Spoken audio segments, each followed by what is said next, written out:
नमस्कार, मैं हूं धीर कुमार। व्रत विधि विधान के इस एक और खास एपिसोड में आपका स्वागत है। जिस वीडियो में दोस्तों आज हम चर्चा करने वाले हैं आपके उन सभी कमेंट्स के बारे में, आपके उन सवालों के बारे में जो कि आपने प्रदोष के वीडियो पर पूछे हैं। जी हाँ दोस्तों, आपके जितने भी कमेंट्स आए हैं हमारे प्रदोष के वीडियो के ऊपर, उनकी हमने एक लिस्ट तैयार की है और उस लिस्ट के अकॉर्डिंग ही आज आपके सारे सवालों के जवाब दिए जाएंगे।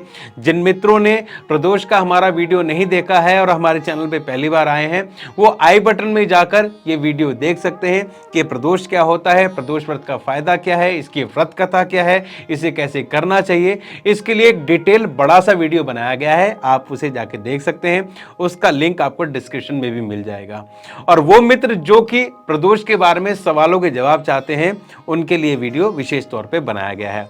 तो मित्रों, इससे पहले हम आगे बढ़े, आपसे निवेदन ये है, अगर आप हमारे चैनल पे नए आए हैं तो इसको सब्सक्राइब कर दीजिए और वीडियो आपको बहुत अच्छा लगेगा, इसलिए इसको लाइक और शेयर जरूर कीजिएगा। चलिए शुरू करते हैं। तो जो लिस्ट हमारे पास आई है उसमें जो कॉमन सवाल है उनके बारे में बात करते हैं। ये पूछा जाता है कि प्रदोष जो है उसका समय कैसे पता लगेगा। देखिए दोस्तों, मैंने पहले भी बताया था कि जब रात्रि आ रही हो और सायंकाल जा रहा हो तो उस जो बीच का समय होता है उसे प्रदोष काल कहा जाता है। अगर आपको प्रदोष काल के बारे में जानना है, उसका एग्जैक्ट टाइम आपको जानना है, तो आप ऑनलाइन चेक कर सकते हैं या फिर पास के किसी मंदिर में जाके पंचांग वगैरह से आप देख सकते हैं। तो इससे आपको प्रदोष काल की जानकारी हो जाएगी, क्योंकि जो ये व्रत है वो प्रदोष काल में ही इसका पूजन होता है शिव जी का दोबारा से, और उसके बाद आप व्रत खोल सकते हैं। तो दोस्तों पहला सवाल लेते हैं। पहला सवाल जो बहुत ही कॉमन सवाल पूछा गया है वो ये कि प्रदोष व्रत हम कब से शुरू कर सकते हैं।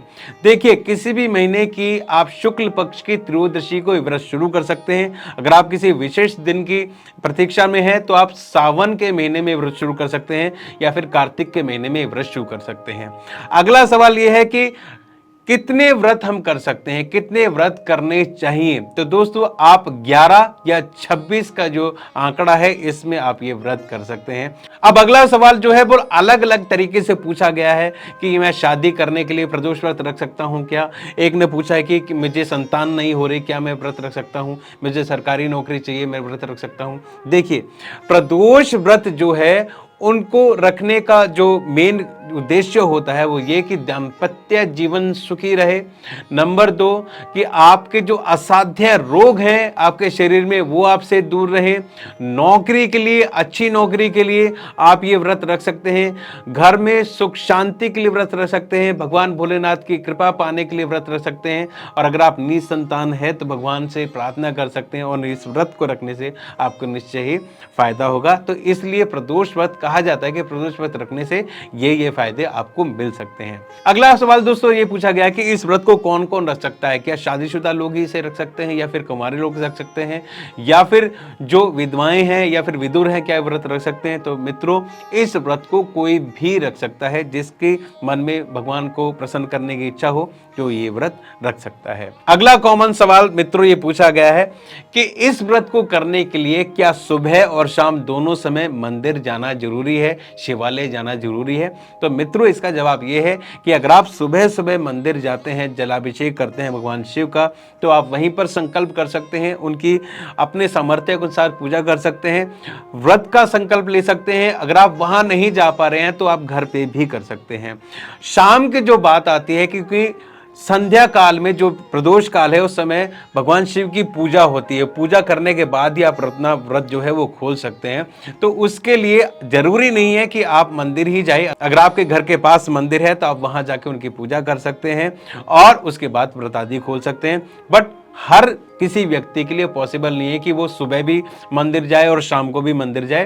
तो आप घर पे भी भगवान की पूजा कर सकते हैं, उसके बाद व्रत खोल सकते हैं। इसके अलावा दोस्तों आपको मैंने पिछले ही वीडियो में बता दिया था कि इस व्रत को 2 तरीके से किया जाता है। एक तो सूर्योदय से लेकर सूर्योदय तक और एक सूर्योदय से लेकर सूर्यास्त तक। यानी कि सुबह से लेकर आप व्रत शुरू करेंगे और शाम को अपना व्रत खोलेंगे, खाना वाना खा लेंगे।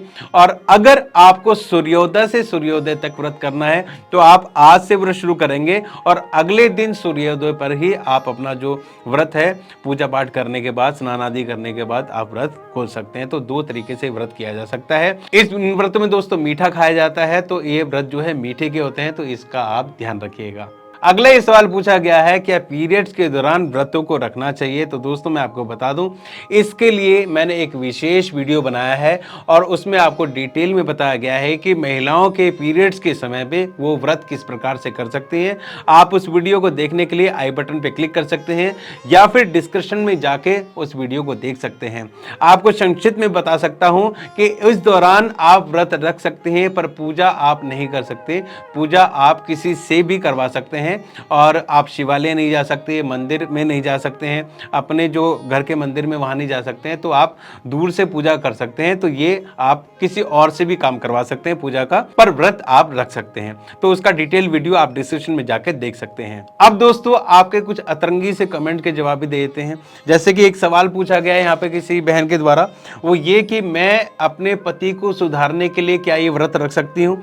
तो मित्रों, सुनने में तो आपको ये हास्यास्पद लगेगा, पर अगर आप उस बहन की सिचुएशन को समझे तो हो सकता है कि उसके जो पति हैं वो कोई काम नहीं करते हों, या फिर नशा आदि करते हों, या फिर किसी भी प्रकार का कोई भी घर में आर्थिक सहायता नहीं करते हों। तो उस स्त्री की जो मानसिक दशा क्या होगी?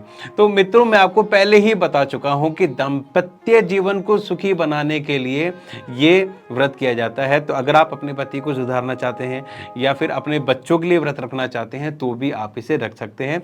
तो ये प्रदोष व्रत का चमत्कार है, इससे आपको फायदा जरूर होगा।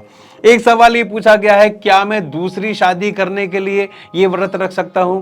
तो मित्रों उसका जवाब भी वही है कि आप दूसरी शादी के लिए, तीसरी शादी के लिए, जो भी आप करना चाहें, तो आप व्रत रखेंगे तो आपको कुछ ना कुछ फायदा जरूर होगा। तो आप श्रद्धा रखेंगे तो आपका फायदा जरूर होगा।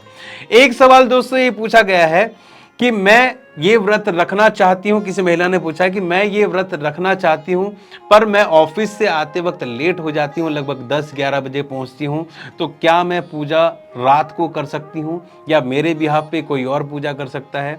तो मित्रों इसका जवाब ये है कि अगर आप ये व्रत रखना चाहती हो तो आपको पूजा जो है वो शाम को ही करनी पड़ेगी, क्योंकि आपको लगातार ये व्रत करने हैं। तो उसमें हर बार आप किसी और से पूजा कराएं तो ये संभव नहीं है। तो आप खुद ही पूजा करें तो ज़्यादा अच्छा है। और अगर आप जो पूजा करवानी है तो वो आप जो परिस्थितियां हैं वो अलग हो सकती हैं, उनमें आप किसी और से पूजा कर सकती हैं, परंतु आप लगातार किसी और से पूजा करा रहे हैं तो ये थोड़ा जायज़ नहीं है। तो उसके लिए आपको खुद ही जो है पूजा करनी पड़ेगी संध्या के समय पर। अगला सवाल ये पूछा गया है कि मैं व्रत कर रही हूँ कई सालों से, परंतु मैं भूल गई हूँ कि कितने व्रत किए थे, अब मैं क्या करूँ? जैसा कि मैंने आपको बताया 11 और 26 व्रत ही करने होते हैं, इससे ज़्यादा भी व्रत कर सकते हैं, पर आपको काउंटिंग उस हिसाब से स्टार्ट करनी होती है। अगर आपने बोले नहीं है कि मुझे 11 व्रत करने हैं या फिर 26 व्रत करने हैं, तो आप कभी भी इसका उद्यापन कर सकते हैं, या फिर आपके जो निकट के जो मंदिर हैं वहाँ पे पंडित जी से जाके आप उद्यापन के बारे में पता कर सकते हैं। आप ये बता सकते हैं कि मैंने अनबोल व्रत करे थे, जिससे उसके उद्यापन की विधि आपको पंडित जी अच्छी तरह से बता दे। वैसे 11 या 26 के आंकड़ों में ये व्रत रखे जाते हैं। अगला सवाल दोस्तों बहुत ही काम का है और आपके बहुत ही काम आने वाला है, वो ये कि अगर हम व्रत रख रहे हैं और हमें व्रत रखते हुए कुछ महीने हो चुके हैं और हमारे घर में किसी की मृत्यु हो जाती है या फिर हमें किसी के घर जाना पड़ता है, आसपास में किसी की मृत्यु हो गई और वहां जाना बहुत ज़रूरी है, तो क्या व्रत टूट जाता है? ऐसे में हम पूजा पाठ कैसे करें? तो मित्रों मैं आपको बताता हूं, इस विषय में मैंने कई लोगों से चर्चा की, कई हमारे गुरुजियों से चर्चा की और उन्होंने अपने मत दिए। जो एक बेसिक मत है वो मैं आपको बता देता हूं, वो ये कि अगर आप महिला हैं और आपके घर में किसी की डेथ हो जाती है अनफॉर्चुनेटली, तो उस दिन आपका व्रत है, तो देखिए आपकी पूजा तो हो नहीं सकती उस दिन, तो वहाँ पर वो व्रत जो है आपके खंडित हो जाता है और जो पिछले जितने व्रत हैं उसकी श्रृंखलाएं हैं वो भी खंडित हो जाती है। ये दुर्भाग्यवश आपके साथ हो सकता है। ऐसे ही पुरुषों में अगर आपके घर में, आपके अपने घर में किसी की डेथ हो जाती है, किसी की मृत्यु हो जाती है, तो आपके व्रत भी है वो खंडित हो जाते हैं। परंतु अगर आप व्रत रखे हुए हैं और आपको किसी और के घर में जाना है तो आप वहां पे जाके आ सकते हैं, क्योंकि घर में तो वापस आके पूजा तो आप कर सकते हैं। तो इसमें आपके ना तो व्रत की श्रृंखलाएं खंडित होती हैं, ना ही आपका व्रत खंडित होता है। तो ये जो विचार मैंने कई सारे हमारे पंडित जी हैं, कई सारे हमारे गुरुजन हैं, उनसे पूछकर आपके सामने रखा और आई होप आपके बड़े काम आने वाला है। अगला सवाल दोस्तों मुझे गुजरात से किसी ने पूछा है, वो कहते हैं कि कृपया गुजराती में समझाएं। तो मैं उनसे कहना चाहता हूं कि मने गुजराती आवतुं नथी, मुझे गुजराती नहीं आती है, हिंदी में ही वीडियो बनाया है। और अगर आपको बहुत डिटेल में नहीं समझ में आ रहा तो किसी मित्र वगैरह से आप इसको सुनवा के आप उसको अनुवाद करवा सकते हैं और आपको फ़ायदा होगा। तो मित्रों, ये थे जवाब आपके उन कमेंट्स के, उन सवालों के जो कि आपने हमारे प्रदोष के वीडियोस पे पूछे थे या फिर आपने हमारे सोशल मीडिया अकाउंट्स पे जरिए पूछे थे। तो आपके हर सवाल का जवाब दोस्तों यहाँ पर देने का मैंने प्रयास किया है। अगर आप फिर भी हमसे कोई सवाल पूछना चाहते हैं या फिर अपनी कोई राय रखना चाहते हैं तो आप मुझे कमेंट कर सकते हैं या फिर हमारे सोशल मीडिया अकाउंट्स पे आप मैसेज कर सकते हैं, जिनके लिंक मैंने डिस्क्रिप्शन में दे दिया है। तो मित्रों, आज के लिए इतना ही। इसी के साथ मैं धीर कुमार लेता हूं आपसे अनुमति। जल्दी ही मिलूंगा एक नए व्रत के साथ, एक नए विधि के साथ, एक नए विधान के साथ। जय शिव शंकर।